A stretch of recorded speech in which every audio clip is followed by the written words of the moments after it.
remember the first time I took an international trip. I was so scared, so nervous, but I had so much excitement.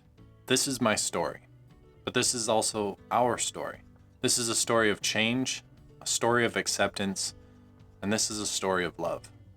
I grew up in a small town in Washington State. I spent my time as a kid playing in the woods behind our house or swimming in the lake. We knew all the neighbors on our entire block, and every Sunday we had church together. If you were to look at my high school, you'd see a school positioned with a horse pasture on one side and cow fields on the other. After I graduated high school, I felt like I knew a lot. I felt like my beliefs were right and others were wrong. And I was completely unprepared for my first international trip to Italy. The sights, the smells, the culture, it was all overwhelming and intoxicating. Their way of life was completely different to how I grew up. I felt like all people did was eat amazing food, drink wine, and relax and spend time with their families. La vita è bella. Life is beautiful. You see, I felt inspired, and I did what any 18-year-old schoolboy would do, and I got an Italian tattoo. So now that me and a number of other girls have matching tattoos, I think it's safe to say that we're #deep. What the was that? But although I was young and dumb and made a lot of questionable decisions on that trip, I can honestly say it really did change the trajectory of where my life would go. It was the start of my journey to traveling to over 30 countries across 5 different continents, and eventually led me to meeting my wife. But that's a story for a different time. Today, I'm telling the story of what travel means to me. This year, due to the global pandemic, travel has all but completely stopped. And with many countries of the world closing their borders and going into lockdown, I had a chance to reflect on what travel has taught me over the last years. The first thing, and probably the most important that travel taught me, is to have an open mind. When we live our entire lives in one area around one type of people, our views can become fixed. We feel like we are in the right and we know what is best. When I first began to travel, I took it for granted how little I actually knew about the world. But by seeing different cultures and customs firsthand from around the world, I slowly began to appreciate the different ways that people live and experience life around the world. You see, in the States right now, our current culture is more split than I've ever seen it before in my lifetime. To me, it's honestly started to feel like cancel culture is everywhere, and people seem to be looking for a reason to hate rather than to find understanding and love. The more I've traveled, the more I've really come to believe that we're all in this together, and the things that separate us are much smaller than what we have in common. I hope we continue to move towards a world that doesn't focus so much on our differences, and instead focuses on what we have in common.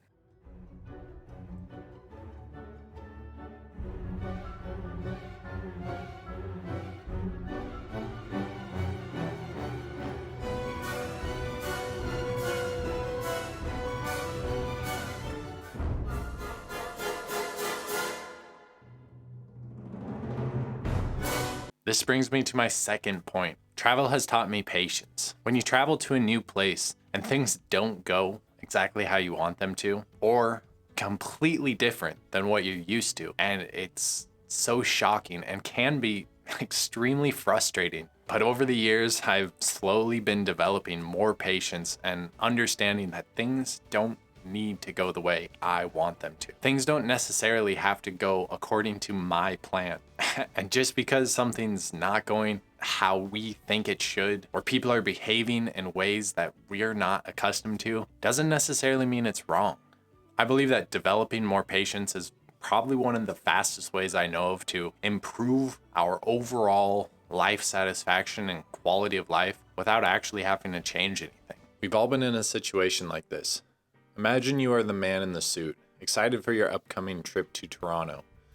But then you run into Brian and Derek. But you're not concerned. You've been through security 1,000 times. You know the drill. No liquids, electronics out, remove the watch and the jacket. But one wrong look at Derek and randomized screening, where you get to enjoy wandings, prodding, and an uncomfortable back of the hand pat down. Just when you think you're in the clear, Brian is there for your second round of screening. That's right, take off that jacket again and remove all your other items. Only after your patience is wearing thin are you able to go. Another passenger, thoroughly delayed and frisked by the likes of Brian and Derek.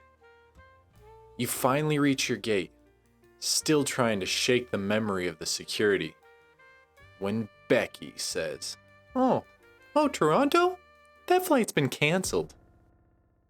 I know 2020 would have been a lot more challenging of a year had I not already developed the patience and the willingness to adapt to new situations. You see, like many of us, I had lots of plans. It was going to be a year of traveling, and 2 weeks after I had quit my job and was getting ready to leave abroad on this year of traveling, COVID hit. My flights were canceled, and both my wife and I were now jobless with no plan of what we were going to do next. So on the surface, this was a very stressful situation. But with a little bit of patience and ability to adapt to new situations, 2020 presented amazing opportunities. The third thing that travel has taught me is the importance of close friends and people in our lives. I now understand that the quality of people that we surround ourselves with in our lives directly correlates to how happy we are. If we grow up in a small town and are only hearing and seeing the same things as everyone else around us, it's really hard to imagine a different way of life. One thing is for sure, we will become like the people we spend the most time with. And for a long time, I didn't feel like I had anyone in my life that was interested in the same things as I was. Things like personal development, personal finance, and entrepreneurship. I knew I didn't want to go to college, and I didn't want to work at the same 9-to-5 job year after year. I was told many times that I was a dreamer, and that sounds nice, but it's impossible. And when you surround yourself with people like that, it's easy to feel discouraged and alone. But travel changed that. It allowed me to meet amazing people who shared similar interests, and slowly I began to work towards building this new lifestyle that I believed in now because I could surround myself with people that also knew it was possible. So this year, travel didn't happen like I had hoped it would, but I don't regret that because it allowed me to reflect on all the ways that travel has benefited my life and made a clear plan for how I want to use travel in the future when it does become available. If you've enjoyed this video, then check out this video here on overcoming fear and click here to subscribe so you don't miss any more videos. And I'll see you in the next video.